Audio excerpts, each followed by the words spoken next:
Hello guys, আমি সুদর্শনা। তো আজকে আমরা যে বিষয়টা নিয়ে কথা বলতে জানবো সেটা আমাদের অনেকেরই অজানা। বিভিন্ন সময় আমরা অ্যাংজাইটিতে ভুগি অথবা আমাদের ফোকাস করতে যে কোনো বিষয়ে ভীষণভাবে অসুবিধার সম্মুখীন হতে হয়। তো এই সমস্ত ফোকাস পয়েন্ট থেকে দূরে সরে যাওয়া বা অ্যাংজাইটির সম্মুখীন হওয়ার থেকে বাঁচার জন্য আমি 7টা মর্নিং রিচুয়ালসের কথা উল্লেখ করব আজকে, যেগুলো ডেইলি বেসিসে প্র্যাকটিস করলে কিন্তু আমরা খুব সহজেই আমাদের ফোকাস পয়েন্টে কনসেন্ট্রেট করতে পারবো এবং আমরা অ্যাংজাইটি থেকে অনেক লেভেল দূরে চলে আসতে পারি। So let's get started. তো প্রথম পয়েন্ট যেটা নিয়ে আমি আলোচনা করব সেটা হলো সেট আ ডেইলি টাস্ক। আমাদের প্রত্যেকের রেগুলার বেসিসে কিছু কাজ করার থাকে এবং যেই কাজগুলো আমাদের রোজ করতেই হবে, এবং সাথে এরকম কিছু কাজ থাকে যেই কাজগুলো আমাদের রেগুলার বেসিসে চেঞ্জ হয় এবং ডে বাই ডে করতে হয়। তো কি কাজ আপনাকে আগামী পরের দিনের জন্য করতে হবে সেই কাজের একটা নিবন্ধন রাখুন, একটা ডায়েরিতে মেনটেন করুন বা একটা সূচিপত্র মতন বানিয়ে রাখুন এবং সেই কাজগুলো আপনি লিখে রাখুন, যেই কাজগুলো যেই সময় আপনাকে করতে হবে। এবং তাহলে কি হবে, আপনার পরের দিনের পুরো রুটিন ওয়াইজ আপনি প্রিপেয়ার থাকবেন মেন্টালি। তো এটা হলো আমাদের ফার্স্ট মর্নিং রিচুয়াল।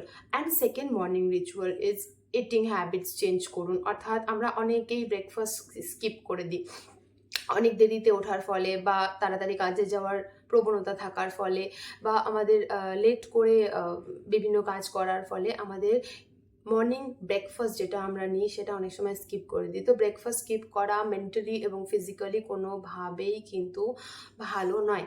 তো মেন্টাল হেলথ ঠিক রাখার জন্য এবং ফিজিক্যাল হেলথও ঠিক রাখার জন্য আমাদের ডেইলি একটা ব্রেকফাস্টে হেভি মিল নেওয়াটা ভীষণভাবে জরুরি।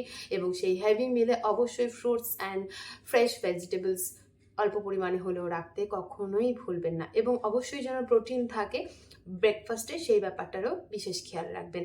The second and third point is read something. অর্থাৎ সকালে উঠে আপনি মোটিভেটেড হন এরকম কিছু একটা পড়ুন। সেটা হতে পারে গীতার 2টা অধ্যায় পড়লেন, একটা শ্লোক পড়লেন, অথবা হতে পারে যে কোনো মোটিভেশনাল একটা বইয়ের 4টে লাইন পড়লেন। কিন্তু কিছু না কিছু যেটা আপনাকে পজিটিভ ভাইব দেয়, পজিটিভলি মোটিভেট করে, এরকম কিছু একটা পড়ার থেকে নিজেকে কখনোই বিরত রাখবেন না।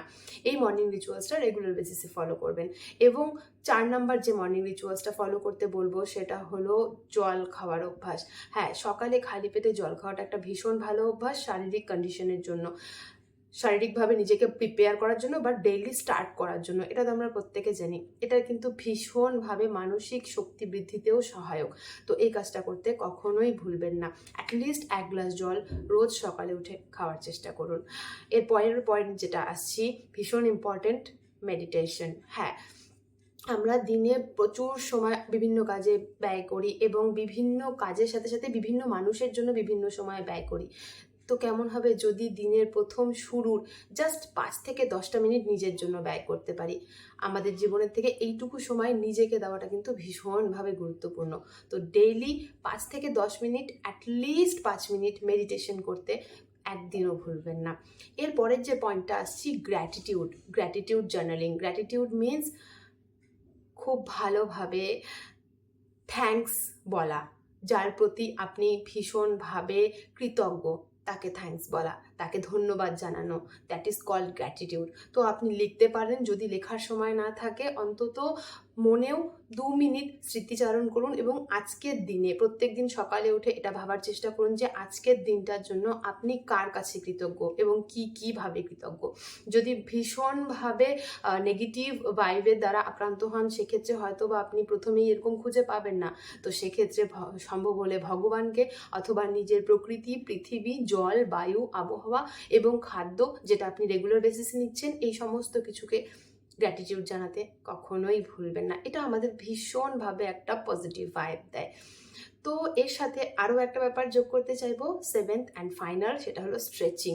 হ্যাঁ, জাস্ট 10 থেকে 15 মিনিট ফিজিক্যালি নিজেকে স্ট্রেচ করতে কখনোই ভুলবেন না। এটা আমাদের একটা ভীষণ সুন্দর কুইক স্টার্ট দেয় সকালে ওঠার পর। তো এই রইল আমার 7টি মর্নিং রিচুয়ালস, যে 7টি যদি রেগুলার বেসিসে আপনি ফলো করেন তাহলে কিন্তু ভীষণ সুন্দর একটা পজিটিভ লাইফস্টাইল মেনটেন করতে পারবেন এই আশা রাখি। এবং এর সাথে সাথে যদি এইটা মেনটেন করে যান তাহলে কখনোই বিভিন্ন ধরনের মানসিক সমস্যার দ্বারা আক্রান্ত হতে আপনার ভীষণভাবে সমস্যা হবে। তো মেন্টালি হেলদি থাকতে এবং ফিজিক্যালিও ফিট থাকতে এই 7টি রিচুয়াল অবশ্যই মেনে চলার চেষ্টা করুন। Thank you. যদি ভিডিওটি ভালো লাগে তাহলে অবশ্যই কমেন্ট বক্সে জানাতে ভুলবেন না।